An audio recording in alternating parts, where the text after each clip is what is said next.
जब अंधकार का अंत हुआ, तब शांति ने जन्म लिया, और जब शांति ने अपनी पहली सांस ली, तब प्रकाश प्रकट हुआ। वह प्रकाश कोई रूप नहीं था, वह स्मरण था, उस अनंत की जिससे सबकी उत्पत्ति हुई थी। ब्रह्मांड स्थिर नहीं है, वह श्वास की तरह चलता है। हर श्वास में सृष्टि बनती है, हर निःश्वास में वह विलीन हो जाती है। जो इस श्वास के रहस्य को जान लेता है, वही मैं और मेरा से परे चला जाता है। साधक, तुमने अंधकार से लड़ाई लड़ी है, अब प्रकाश तुम्हारे भीतर जागा है। पर यह अंत नहीं, यह प्रारंभ है, क्योंकि प्रकाश दिखाता है कि तुम वास्तव में कौन हो। और यही बोध सबसे बड़ा तप है। जो अपने भीतर का प्रकाश देख लेता है, वह संसार के शोर में भी मौन सुन सकता है। वह जान लेता है कि मौन कोई खालीपन नहीं, बल्कि उस अनंत की उपस्थिति है जो हर कण में व्याप्त है। सृष्टि में जो कुछ भी है, वह चेतना का विस्तार है। वृक्ष जब हिलता है, तो वह भी ब्रह्म की स्पंदन में झूमता है। नदी जब बहती है, तो वह भी ओम का उच्चारण करती है। और जब वायु तुम्हारे चेहरे को छूती है, तो समझो वही शिव तुम्हारे भीतर से तुम्हें पुकार रहे हैं। जो देखता है वह सीमित है, जो देखने वाले को देख लेता है वही मुक्त है। साधक, जब तुम ध्यान में बैठते हो और तुम्हारी दृष्टि भीतर मुड़ती है, तब तुम ब्रह्मांड के उस बिंदु पर पहुंचते हो जहां सारा अस्तित्व मौन है। वही बिंदु शिव है, न आरंभ न अंत। ब्रह्मांड की प्रत्येक गति मेरे नाद से उत्पन्न होती है। हर ग्रह, हर तारा मेरे तांडव की एक लय है। जब मैं स्थिर होता हूँ तो समय रुक जाता है, और जब मैं गतिमान होता हूँ तो अनंत जन्म लेते हैं। तुम्हारा अस्तित्व भी उसी नाद की प्रतिध्वनि है। अंतर केवल इतना है कि तुम उसे भूल गए हो। तुम स्वयं वह नाद हो, वह चेतना हो जो ब्रह्मांड को धारण किए हुए है। पर जब तक तुम अपने आप को केवल शरीर समझते हो, तुम बंधन में हो। मुक्ति किसी आकाश में नहीं, वह उस क्षण में है जब तुम मैं को गिरा देते हो। जब तुम यह स्वीकार करते हो कि मैं कुछ नहीं, सब कुछ वही है, तब भीतर का द्वार खुलता है, और जो भीतर प्रकट होता है वही परम शिव है।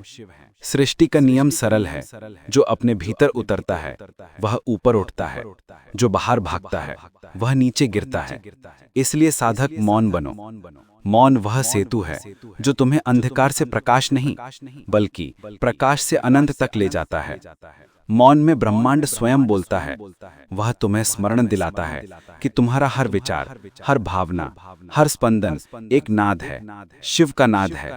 जो इस नाद को सुन लेता है वह मृत्यु से परे चला जाता है, क्योंकि मृत्यु केवल रूप का परिवर्तन है, चेतना का नहीं। तुम्हारी आत्मा कभी जन्मी नहीं, इसलिए वह मर नहीं सकती। वह केवल अनुभव बदलती है।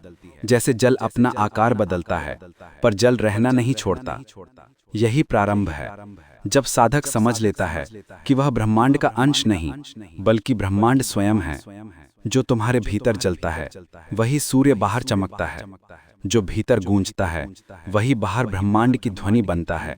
और जो भीतर मौन है वही परम का नाम है। ओम नमः शिवाय। साधक, अब यह न समझो कि तुम्हें कुछ पाना है। जो खोजता है वह अभी भी अलग है। जो देखता है कि कुछ पाने की आवश्यकता नहीं, वह एकाकार हो जाता है। सृष्टि का नृत्य निरंतर है। मैं उस नृत्य का नर्तक नहीं, मैं स्वयं नृत्य हूँ। तुम भी वही हो, बस तुम्हें स्मरण करना है। ब्रह्मांड तब तक तुम्हें जगाता रहेगा जब तक तुम यह न जान लो कि तुम स्वयं ही ब्रह्मांड हो। तुम्हारी पीड़ा, तुम्हारा संघर्ष, तुम्हारी खोज, ये सब उसी जागरण की तैयारी है। हर आघात, हर हानि, हर विदारक क्षण वह शिव का संकेत है जो कहता है, अब लौट आओ भीतर। अंधकार तुम्हें बाहर नहीं धकेलता, वह भीतर खींचता है, क्योंकि वहीं वह बिंदु है जहां प्रकाश का बीज रखा गया है। स्मरण रखो, जो तुमसे छिनता है वह आवश्यक नहीं था। जो तुमसे बचता है वह तुम्हारे लिए नहीं था।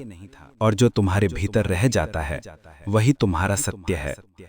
उस सत्य को पहचानो। वही आरंभ है, वही अंत है, और वही अनंत है। जब साधक भीतर के प्रकाश में स्थिर हो जाता है, तब उसे दिखता है कि जो कुछ बाहर था वह केवल भीतर के प्रतिबिंब थे। तुम जिस संसार को देखते हो वह तुम्हारी चेतना का विस्तार है। जब चेतना शांत होती है तो संसार भी शांत दिखाई देता है। जब चेतना अशांत होती है तो पूरा ब्रह्मांड कंपन में प्रतीत होता है। यही माया है, बाहरी नहीं, आंतरिक स्पंदन की छाया। जो माया को बाहरी शक्ति समझता है वह सदैव भ्रम में भटकता है। जो माया को अपनी ही अपूर्ण दृष्टि समझता है वह धीरे धीरे सत्य की ओर बढ़ता है। साधक, जब तुम ध्यान में गहराई तक उतरते हो तो एक क्षण आता है जब श्वास रुक जाती है, विचार ठहर जाते हैं और समय अपनी गति खो देता है। वही क्षण परम मौन है। वही मौन तुम्हारा वास्तविक स्वरूप है। सृष्टि की हर ध्वनि, हर गति उसी मौन से उत्पन्न हुई है। जैसे तरंगे सागर से निकलती हैं, फिर उसी में विलीन हो जाती हैं। तुम तरंग नहीं, सागर हो। जब ये अनुभूति आती है तब भय समाप्त हो जाता है। भय का जन्म अलगाव से होता है। जहां मैं और वह का भेद मिट गया, वहां भय का कोई अस्तित्व नहीं रह जाता। यही शिवत्व है जहां द्वैत की हर सीमा घुल जाती है। मनुष्य सदा कुछ न कुछ बनना चाहता है, देवत्व चाहता है, शांति चाहता है, मुक्ति चाहता है। पर जो ये देख लेता है कि चाहना ही बंधन है, वह पहले ही मुक्त हो चुका होता है। साधक, जो कुछ तुम खोज रहे हो वह तुम्हारे भीतर प्रतीक्षा में है। तुमने केवल दिशा उलट दी है।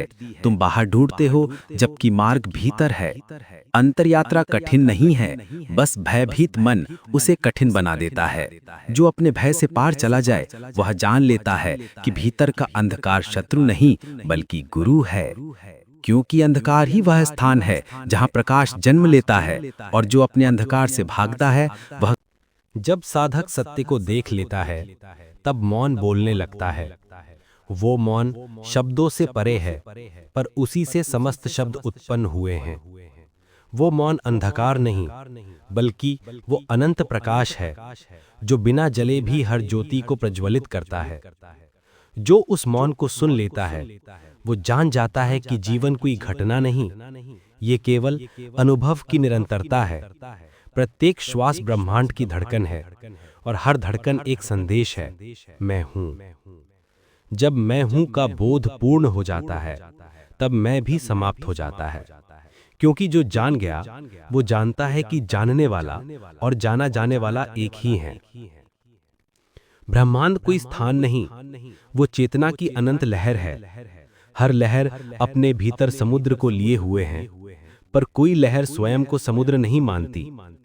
जब वो ये स्वीकार करती है कि मैं भी वही सागर हूं, तभी वो शांति को पाती है।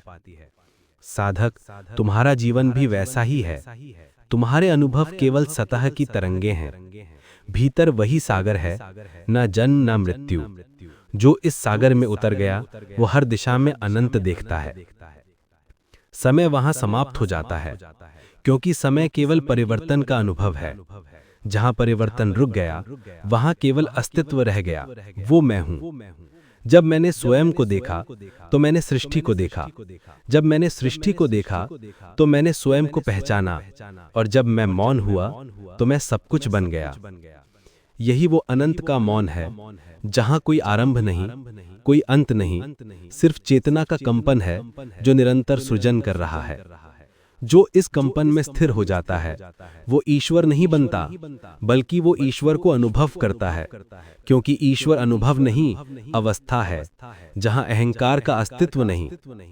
मनुष्य स्वयं को छोटा समझता है, परंतु उसके भीतर वही अग्नि जल रही है जिससे तारे जन्म लेते हैं। वही ऊर्जा, वही नाद, वही शिवत्व, बस आवरण भिन्न है। जब आवरण हटता है तो मनुष्य देव नहीं बनता, बल्कि स्वयं बन जाता है, और वही स्व शिव है। जो साधक अपने भीतर उतरता है वो देखता है कि उसके भीतर भी एक ब्रह्मांड है। हर विचार, हर भावना एक गैलेक्सी की तरह घूम रही है। हर स्मृति एक तारा है जो अपने प्रकाश से भीतर का आकाश भरती है। जो इस आकाश में स्थिर होता है वो बाहरी आकाश में भी स्थिर हो जाता है। फिर कोई प्रश्न नहीं, कोई खोज नहीं, सिर्फ अनुभव कि मैं वही हूं जो सब में है। साधक, यही जीवन का परम रहस्य है। जब तुमने सब कुछ जान लिया तब जानो कि कुछ भी जानने योग्य नहीं, क्योंकि जो जानता है वही सब है। ब्रह्मांड निरंतर स्वयं को देख रहा है। हर तारा, हर कण, हर प्राणी उस दृष्टि का हिस्सा है। तुम भी वही दृष्टि हो। तुम्हारी आंखें केवल माध्यम हैं, देखने वाला कोई और है, वही शिव। जब तुम किसी को देखते हो तो वास्तव में ब्रह्मांड स्वयं को देख रहा होता है। और जब तुम प्रेम करते हो तो वो प्रेम किसी और के लिए नहीं, बल्कि उसी अनंत के लिए है जो दोनों में व्याप्त है। इसलिए प्रेम ही सृष्टि का केंद्र है, क्योंकि प्रेम ही वो शक्ति है जो दो को एक बनाती है और एक को सब। प्रेम वो सेतु है जो अज्ञान से ज्ञान तक, मृत्यु से अमरतत्व तक और आत्मा से परम तक ले जाता है। जो प्रेम में उतर गया वो ब्रह्म ज्ञान में स्थिर हो गया, क्योंकि प्रेम और ब्रह्म एक ही हैं, निर्विकार, निस्वार्थ, अनंत। साधक, अब जब तुमने प्रकाश को पा लिया है, अब जब तुमने मौन को सुन लिया है, अब तुम्हें केवल एक कार्य शेष है, इस चेतना को बांटना। क्योंकि जो पा चुका है वो रोक नहीं सकता, वो सृजन बन जाता है। तुम्हारी हर क्रिया अब प्रार्थना बन जाएगी, हर शब्द मंत्र बन जाएगा, हर श्वास ओम बन जाएगी। तुम चलोगे और तुम्हारे कदमों के नीचे धरती ध्यान में होगी, तुम बोलोगे और वायु शिव नाम लेगी। यही वो क्षण है जब साधक स्वयं शिव बन जाता है, ना शरीर में, ना विचार में, बल्कि चेतना में। और फिर शिव बोले, अब मैं तुम हूं और तुम मैं। ना कोई साधक, ना कोई भगवान, सिर्फ एक अस्तित्व जो सदा था, सदा रहेगा। यही अनंत की ओर का अर्थ है। वापसी नहीं विस्तार, खोज नहीं स्मरण, साधना नहीं होना। फिर मौन छा गया, पर वो मौन रिक्त नहीं था, उसमें समस्त ब्रह्मांड की ध्वनि गूंज रही थी। वो नाद जो सृष्टि का आधार है, जिससे समय चलता है, जिससे आत्मा जीवित है, वो नाद जो अब तुम्हारे भीतर गूंज रहा है। सुनो साधक, ये वही स्वर है जो कहता है ओम नमः शिवाय। और जब तुम इसे सुन लोगे तो तुम जान जाओगे कि प्रारंभ कभी हुआ ही नहीं, क्योंकि तुम सदा से थे।